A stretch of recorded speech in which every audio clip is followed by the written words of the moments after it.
But nothing is as delicious as a Thursday, baby. It's the day after Owen's Day, Thursday. But you know whose day it really is. You know whose day is it? Whose day is it? I don't know. Santa's? Man, I don't know. Whose day is it? It's Peter Parker Day, baby.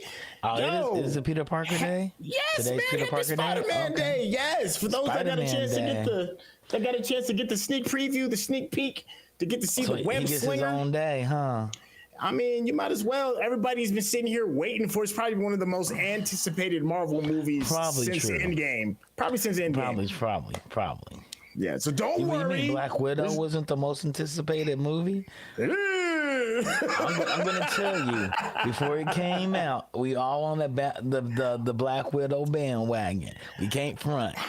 Listen, I enjoyed Black Widow. I thought Black Widow was very entertaining. I was entertained. You know? You're a very kind person. I mean, here's the thing. You go there to be entertained. I was entertained with No Way Home. I was entertained. Okay. We'll see what this third movie brings us. Usually, third movies don't hold up. Usually. I think people are gonna like it. I think people are gonna like it, man. Don't worry, no spoilers. I'm not gonna spoil anything for anybody. Okay, we good. But happy Peter Parker Day. I figured it had to be, brought up. All that good stuff. Yo, hello nerds. Welcome to GeekBeast. This is a part of the Geekish Network. This is your daily rundown of geek news from geeks that look like you, geeks that look like me, and geeks that look like. Yo, my man over here, Chuck. Yo, tell the people who you are, fam. I'm Chuck Babb. I like long walks on the beach. I play video games, and I read books, and I play board games. And I do this. And people that don't know what that is, you have to watch Foundation to know how powerful that movie is. Yo, it is. And speaking of that, if you want a good representation of what Foundation is about, you got to check out Binge Worthy whenever you get some time, because we did a really good review on that. So, just one more little mini plug. Yeah. I told you I'm gonna start doing that whenever I can. Well, now that you've been introduced to Chuck, move of all time. Yes, it is. It's gangster. And listen, we're going to go ahead and get this bad boy started. We should have. That's how we're gonna close the show out. We're just gonna be like, Hey, anybody does anything wrong to me, and we're gonna get this bad boy going, man.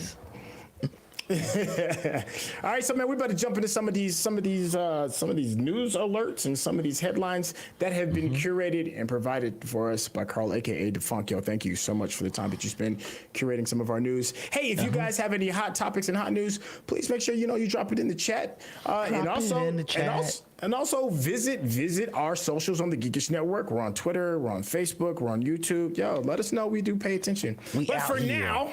Yeah, we out in these streets, man. We speaking for you. Yeah, we here for the people. I got to put on my glasses because I've been looking at screens all day. Hey, so Meta is in the news again. So Meta released 50,000 alerts to users that have been targeted by surveillance for hire companies. This is something that's been announced to us by The Verge. Are we surprised that our stuff is kind of getting hacked into a little bit? No, not at all. Surveillance for hire. That's a little creepy, though. A lot of times people just want to be nosy, or they just want to put you on an email list. But surveillance for hire, that sounds, I don't know, like Agents of S.H.I.E.L.D. type stuff. Oh, my bad. For those that are in the chat, yo, are you feeling okay with professional surveillance people checking in on you, finding out all your juicy metadata that happens to be on a service called Meta?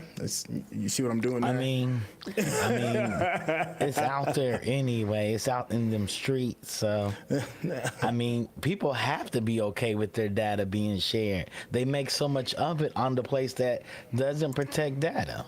Yeah. I mean, let's not pretend like there was a service anytime at the internet that's saying, you know what we're going to do? We're going to create a network and allow you to travel and learn everything in the whole entire world and protect you and your data and never ever make millions and billions of dollars off of it. That was never said. Yeah, it's like, oh, yeah, we're not going to do any of that. But here's the good thing, though. There is a little bit of a caveat. For us normal citizens of the Facebook/Meta community, more than likely you'll be all right. Some of the targets that these professional peepers who they were targeting, they included journalists, some critics of authoritarian regimes, families of oppositions, and human rights activists. So the surveillance was uncovered in a months-long investigation in which Meta identified spying groups and removed them from the platform. So these companies are a part of a sprawling industry that provide intrusive software tools and surveillance service indiscriminately to any customer, regardless of who they target or the human rights abuse they might enable. So that was written by Meta's director of threat disruption, David Argovich, and head of cyber espionage investigations, Mike Davinsky. He said the industry democratizes these threats, making them available to governments and non-government groups that otherwise would have these capabilities. So, a more detailed threat report released by Meta named 6 out of the 7 companies and listed one of the entities as unknown. 4 of the 7, Cobwebs Technologies, Cognite, Black Cube, and Blue Hawk CI, are based in Israel, with the other 3 in China, India, and North Macedonia. North Macedonia was not on my espionage bingo card, ladies and gentlemen. But some of the other countries, yeah, I can absolutely see that happening. Man, any part of the Ottoman Empire, the remnants of the Ottoman Empire, they're all over surveillance. They ran surveillance. They used to own it forever and a day. Yeah. So I can see them being on it. This is really interesting because isn't it like the pot calling the kettle black? A little bit. Little teeny tiny bit, and I'm happy that you found the humor in that with me. It's like spying on top of more spying. Your data, or doing surveillance on your data from the company that's been doing surveillance on us since we joined this network. Yeah. They were the company that made the decision, hey, we're just going to hop out of our network and go through everything you do on your phone. That's this company. Yeah, I mean, that's why I think Meta is the perfect name, because that what you just said is Meta in itself, and they're selling your metadata so that you can wear some Meta glasses and walk in a metaverse. So it's just a lot of play on words with that. That's so meta. So, what you did there is so meta. It's so meta. So hey, that's this so isn't meta. If you've been thinking that you have been safe all this time regarding the things that you do on social media, this is just one other example as to your information is getting out there. Speaking of information getting out there in a positive way, and this is probably due to the popularity of the platform, Final Fantasy XIV sales have been suspended due to the Endwalker server congestion. So new players will temporarily be unable to purchase and play Final Fantasy XIV or register for its free trials. So the company is suspending sales to help ease server congestion that many players have been experiencing since early December. Now, I think Defunct could probably correct me regarding, I think this is the one that won the award for best ongoing game or something like that from the Video Games Award. I think I might be wrong on that. I'm sure Carl will correct I will me check on that. really quick. I will check. But this is really interesting, right? Mm-hmm. Is this a bad thing or a good thing that you're getting so many new gamers coming onto your platform that you can't support them? It's like it's like you had the hottest item in the store and it's forever in the store, but you had the fire marshal outside telling everybody not to come in. Yeah, I mean that's a lot That's a lot of people hopping in, man, to like crash these servers, especially for a company that's already had to deal with server issues in the past. So it said, as an apology, the studio is also upgrading its free subscription time, which it had previously given players due to the Endwalker congestion, from 7 days to 21 days, an additional 2 weeks of playtime. So I'm hoping that kind of like moves forward when the servers get back online. If you're curious about checking out Final Fantasy XIV, maybe those 21 days will still be there for new users after they get everybody up and running. And then you can check it out and see what all the hype is. We will see, because I'm thinking it did win Best Ongoing Game in 2017. That's what it was. Okay, so I knew it won an award for one of the best ongoing games. So it's kind of tough to have an award like that, and then your infrastructure is crashing all around you because because your game obviously is beloved. Man. It's beloved, yeah. They're hot. They should say, it's like, look here, players, we know you want to play. But you can't. This is an exclusive club. There's only tables in here. It's only table service. We're going to charge a premium for the admissions to this club. It's like the champagne room is closed. I think that's smart though. Let the people that are already in stay in. Make the adjustments to get those servers right, to maintain those loyal people that are already there from the jump. Put a pause on everybody else, because all that's going to do is just increase the demand too, because everybody's going to want to know what the hype is. True. So service the customer first, and then reap the benefits of having the hottest thing out. Speaking one of the hottest things out, are you a Redditor? I go to Reddit sometimes. Okay. I wouldn't call myself Redditor. I have a Reddit account, and sometimes I go in there lurking. I think many of us kind of do. I'm not a big time poster on it, but Reddit's been around for a while. I want to say, isn't like the CEO of Reddit married to one of the Venus? He's married to Serena. Serena, yeah. That doesn't have anything to do with this article, but I'm just you just connected that, right? You just like, hey, that's what happens, nerds. You make something a super product for all the other nerds out there, and you marry one of the most decorated and celebrated athletes of all time. Arguably the greatest athlete, period, regardless of sport. Regardless of the greatest athlete of all time. Across all sports. It's her and Simone Biles. Yeah, man. And Simone kind of wavered a little bit when she didn't participate in the Olympics his last games. I don't know how many more she got in her. Yeah.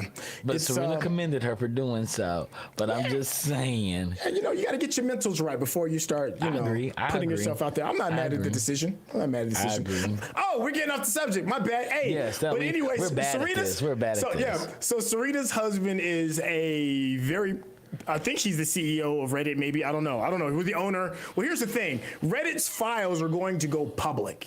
I'm saying all that to say that. So Reddit, the popular internet discussion platform valued at more than $10 billion, said it has confidently submitted a draft registration statement with the SEC for a proposed initial public offering.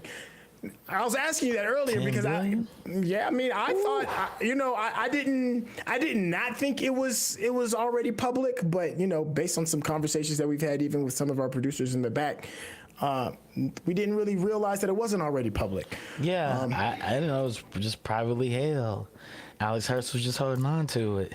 Yeah. See, the problem was Serena's like, you can't get rid of that company until it makes more money than me. And he had a long mountain to climb there.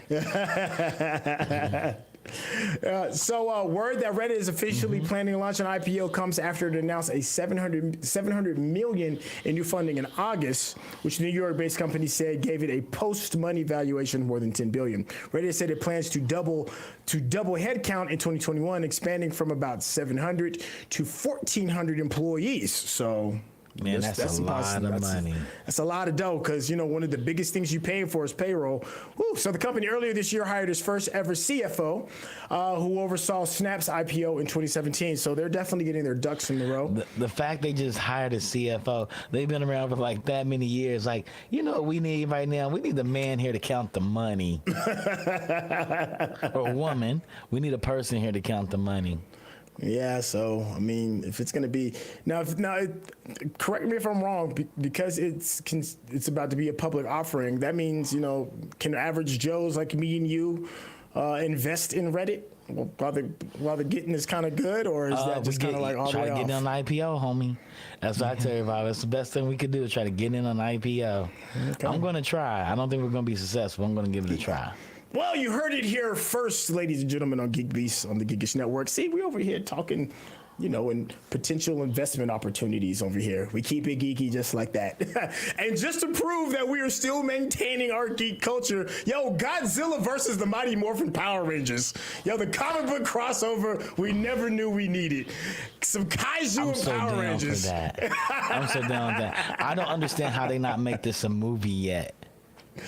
Yeah. Who wins, Godzilla or the Mighty Morphin Power Rangers? I think until they form a Zord, like the big Zords, isn't that what they're called? Their version. Until that happens, Godzilla's waxing that ass. Do they ever form a Zord on Godzilla? I mean, you have to, because it's like a Mechazilla kind of thing going on, right? Yeah. Let's think about it. Who's making this? Oh yeah. Colin Bunn and Freddie Williams are doing it, and Freddie's known for the Batman Ninja Turtles crossover and the He-Man and Thundercats. See, that's what I'm saying. Two other crossovers we didn't realize we needed. Oh, He-Man Thundercats! I didn't even know that was a thing. It was a thing. Oh, now I gotta find it. So this 5-issue series will explore what happens when Rita and her teenage nemesis cross over into the Godzilla universe. So Godzilla versus Mighty Morphin Power Rangers is written by Cataclysm's Cullen Bunn. Which you just mentioned some of their resume. So when Rita Repulsa uses an ancient artifact to transport her to a universe without Power Rangers, she finds herself in a world with aliens, kaiju, and of course Godzilla. Hoping to annihilate this new foe, Rita hurls her own terrible creatures into battle, but she never expects that the Rangers have followed her to this alternate reality, pitting the dinosaurs themselves head to head with the king of the monsters. Sold. Man, they're doing the dinosaurs. They're gonna bring Mothra, and they're gonna bring Mecha Godzilla. They got to bring all of them in for this 5 episodes. Listen, I want this to do well. We need this in live action form. That's what. Okay, I was gonna say anime form. I want this to do well so that they can make an anime out of it, and then we can see kind of like what they do with it. But then live action could be kind of dope too. Yes, what they do with Godzilla King Kong, anything's better. You know what I would want, honestly? I would want, like, if they did a live action, I would want them to revert back to the old 90s template. And the old 1950s version of the man in the rubber suit Godzilla, and have him fight it out like that. I mean, old school kaiju, full blown old school, like that to me would be the super win if it was a live action. Cardboard buildings, toy cars, that would be awesome. Give me all of that. I do not disagree with you. I do not disagree with you. I'm gonna bounce around to some a bit of the gaming world for like a hot second, and then you can kind of like tell me how you feeling about this. So Bungie, their head of HR steps down following reports of harassment at the studio. So days after IGN's reporting highlighting Bungie's year-long struggle with harassment, abuse, and crunch conditions, Gail DeHont, please forgive me if I'm saying that incorrectly, head of HR is stepping down. So according to the report from IGN, DeHont served at Bungie for 14 years before stepping down from her role as head of HR effectively immediately. It's not known yet if she'll remain with the company or in another role. In an email obtained by IGN, DeHont shared her experiences at Bungie, which included deeply challenging interpersonal conflicts and reporting her own abuse. You the head of HR. You the head of HR and you got abused? Wow. I'm like, what's really going on over here? What is really going on?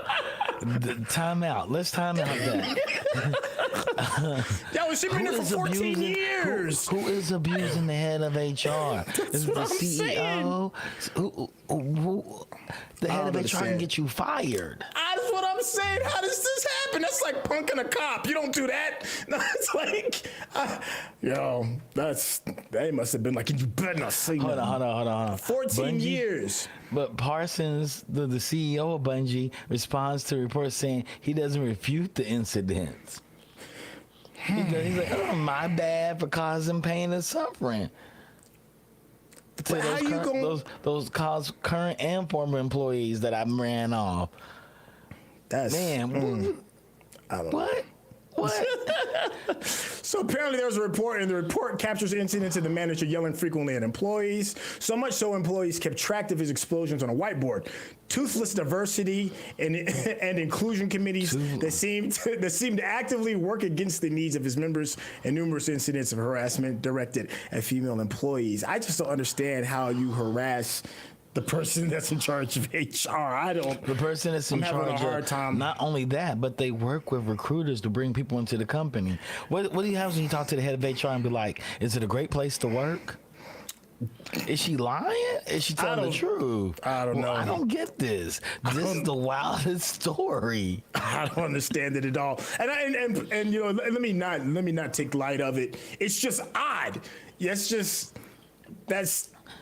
It sounds like Munchausen syndrome. It sounds like something crazy going on. Yeah, like man, that's nuts. Yeah, that's like the inmates punking the warden. I don't get it, man. I don't get it. And more in gaming news. Step down just a little bit further. So Ubisoft is remaking the original Splinter Cell. Yo, that was probably outside of probably Metal Gear. Splinter Cell was next up when it came to like the whole sneaking around, and they were like really legendary for being able to hide in the shadows and all that. It was like one of the first ones that I had played that really did that like really, really well. And then it kind of just like disappeared, right? Like you just stopped hearing about Splinter Cell. They just stopped making it. Yeah, they did a couple iterations and stopped making it. So Obi announced that a remake of the original Splinter Cell is in the works, and is promising to keep the stealthy spirit of the 2002 game while making comfortable to play for modern gamers. It's being developed by Ubisoft Toronto, and the company says it'll use the Snowdrop engine it co-developed and has used in the games like The Division and Mario plus Mario Rabbids to take advantage of the tech offered by the new consoles.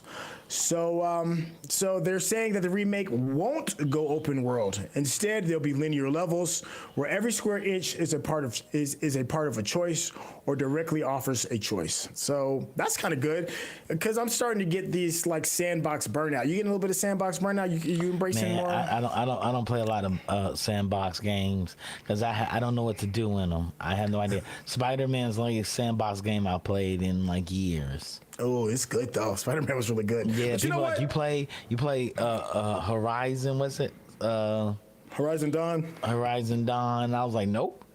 You play Grand Theft Auto 5? Nope. You play Far Cry? Nope.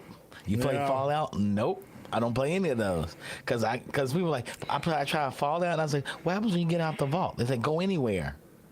I mean, yeah, I need direction. Then this is going to be, for you. And now there's something like, if you're going to do a remake to a legendary game like that, I'm kind of embracing that linear approach. And I think that the level design will probably be a little bit more catering towards the needs of a stealth type game.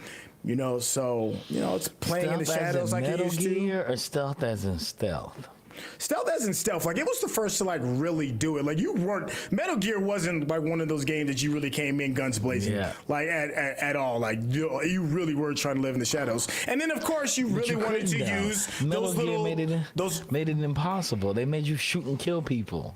Yeah, well, that's what I'm saying. Metal Gear wasn't as stealthy. It wasn't as stealthy as Splinter Cell. But the thing that sold me, man, was when you put the little night vision glasses on and made that little sound, little whine of the bing sound. Yeah, and everything had that green tint to it and stuff. And you really felt like you were there. Like it was such a legendary game. I'm hoping that nostalgia kind of still sticks. I don't know if it will, but I'm praying it will. Yeah. I'm happy to hear that it's not an open world game. game. That's good. That's good news for me. Yeah, there was a scene in Metal Gear, Splinter Cell, the original, where you're in the subway station and the trains are coming by, and the guy's a sniper rifle, and you're in the dark and you're trying to dodge him and trying to get close enough so you can shoot him. Man, I died 1,000,000 times in that one scene, 1,000,000 times. I want to throw my PlayStation out. Oh, man. Okay, so while the initial responses from fans seems to be cautiously optimistic, and I'm one of those, it's not time to start holding your breath for a release date. It's still in Q&A, and one of the game's producers says it's currently in the very earliest stages of development. So given that Ubi's promotional material for the game currently has now hiring plastered over it, it seems like it could be a little bit of time before the team is even assembled to start fully working on the game. So this isn't coming out for a while, but I'm happy to hear that they're thinking about it. I'll take that. Yeah, I'm excited about it. You know, I can't wait to play it. You know, I like Splinter Cell. I'm really curious about what this game's really going to be. I mean, because they had The Division and other games. I don't know what this is going to be. The Division was really pretty, man. I really enjoyed The Division. Part 2 was really good. Like, Part 1 was good, and then Part 2 just... Man, like the way that they got the mapping of those cities down was so down was down pat. DC really felt like you were in DC. As a matter of fact, I played the Division 2 before I took a trip to DC, and I could actually recognize places in DC because of the game. That's how well done it was done. Yeah, I mean, I wonder what it's going to be like, because there's Watch Dogs too, right? Right. And Watch Dogs has that. It's like you can be stealthy in that game if you wanted to. Right. Yeah, if you want to. If you want to. Okay, I'll take this back. I do like open world game. Saints Row is my open world game. I played the hell out of Saints Row. Yeah, because it was fantastically ridiculous. Yeah, it was ridiculous. It was tongue in cheek. It was everything that I love and hate about open world games in the open world game. I agree with Suda Goichi, Suda 51. Open world games suck. He proved that with No More Heroes. Well, listen, I've been playing a bit of Halo Infinite in this open world, but it still feels like old school Halo. I think it can be done well if it's done well.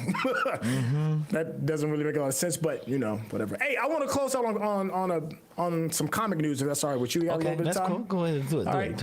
All right, so Moon Girl and Devil Dinosaur cartoon is going to gets a very tiny sneak peek. I don't know if you've seen it. It was all on my timeline with Lawrence Fishburne. I didn't really look at it until today.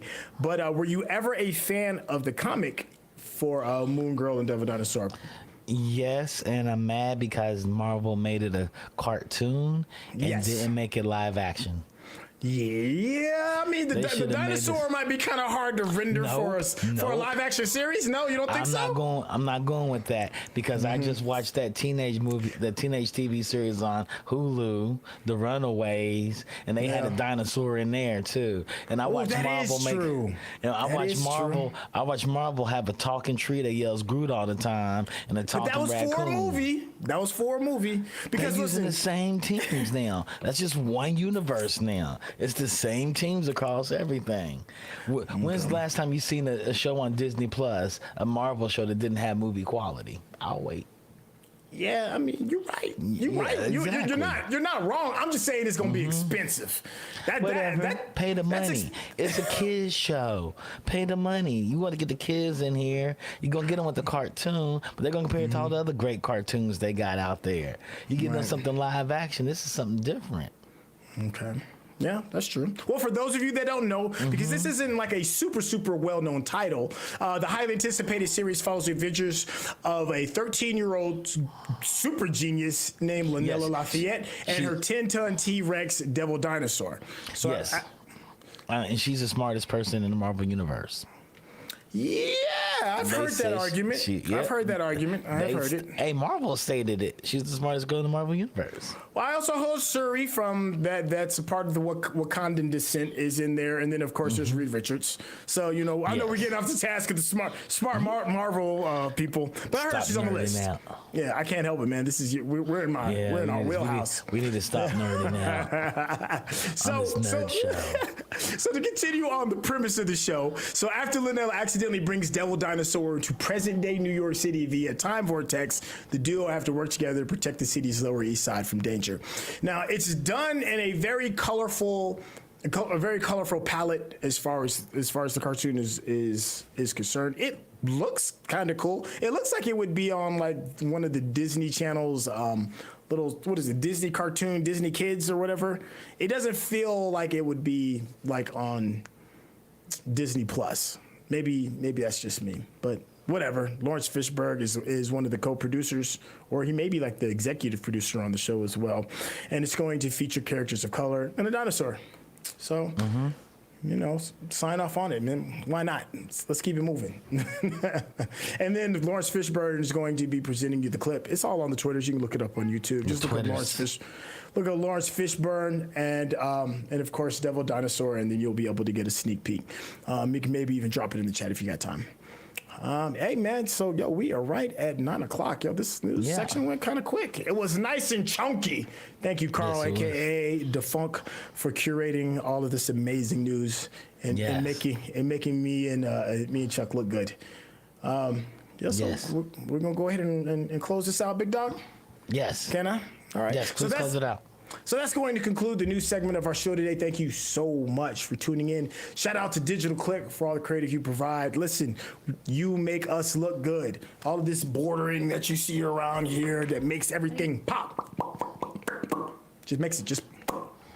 the gangster just pops right out. Don't do that. Don't do that. Don't do that. Don't you make us look good. That's terrible. That's horrible. You're right. I'm never gonna do that again. Hey, no, thank you for making us look good, because when we look good, we feel good, and when we feel good, we give good shows. And when we give good shows, we give the people what they want. That doesn't happen without you. So please follow us here on all of these different socials. We're on Twitter, we're on Twitch, we're on YouTube, we're on Facebook, Geekish Network. Of course, this is our daily rundown here with GeekBeast. Thank you so much for hanging out. Hey, here's a quick tip. If you have an Amazon Prime account and you are checking us out on Twitch, you can still link your account and sub to us using Prime Gaming. Costs you nothing, helps us out tremendously. If you're on all these other ones, make sure you click those like buttons on all of these other platforms. That is how the algorithm knows that you're digging what we're giving to you. Of course, subscribe if you haven't, and click the bell icon if you want up-to-date notifications and know exactly when it is that we drop. This is your boy Sintel for the moment. I'm going to go ahead and pass the mic to Boss Man. Want to close it out for me, man? Yeah, man. I just want to tell everybody we're taking a break come Friday. So Friday be the last GeekBeast for the year. Don't say it. The last GeekBeast for the year. So we'll probably have the Lustrous Summer Punch on with the show with us, and it's probably going to be a doozy because it's the last one of the year. Thank you all for taking this journey with us, and I'd say good night and be blessed. We out.